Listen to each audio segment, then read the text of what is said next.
शेतकरी बंधूंनो नमस्कार। भारतातील पारंपरिक शेती प्रकारांमध्ये पान शेतीला एक खास स्थान आहे।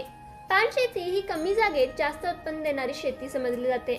आजची यशोगाथा ही पान शेती केलेल्या सांगली जिल्ह्यातील बेडग गावातील शेतकरी राजाराम खरात यांची आहे। ते गेल्या कित्येक वर्षापासून पान शेती करून लाखो रुपये कमवत आहेत।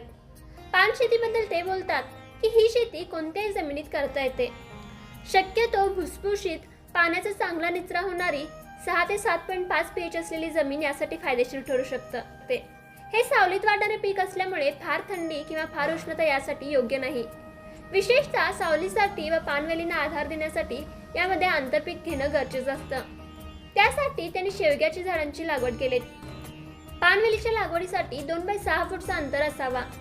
त्यांनी एका एकरात साधारणतः 20,000 पानवेलींची कलमं लागवड केलेत।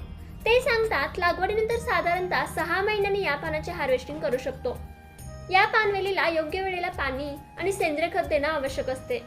रासायनिक खतांचा वापर कमी करून सेंद्रिय शेतीला प्राधान्य दिल्यास ही पानं जास्त दिवस टिकाऊ व निरोगी राहतात असे यांचं मत आहे। बाजारात विक्रीसाठी केळीच्या पानामध्ये ही पाने बांधून ठेवले जातात। ते स्थानिक बाजारपेठ, पान मंडई किंवा व्यापाऱ्यांमार्फत या पानांची विक्री करत असून 10 गुंठ्यात वार्षिक 4 ते 5 लाखाचं उत्पन्न या पान शेतीतून मिळत असल्याचं राजाराम सांगतात। शेतकरी बंधूंनो, या पानवेलीच्या शेतीतून लाखो रुपये कमवणाऱ्या राजाराम यांना कृषी मंत्र्याचा सलाम। शेतकरी मित्रांनो, आजची यशोगाथा तुम्हाला कशी वाटली हे कमेंट करून नक्की सांगा।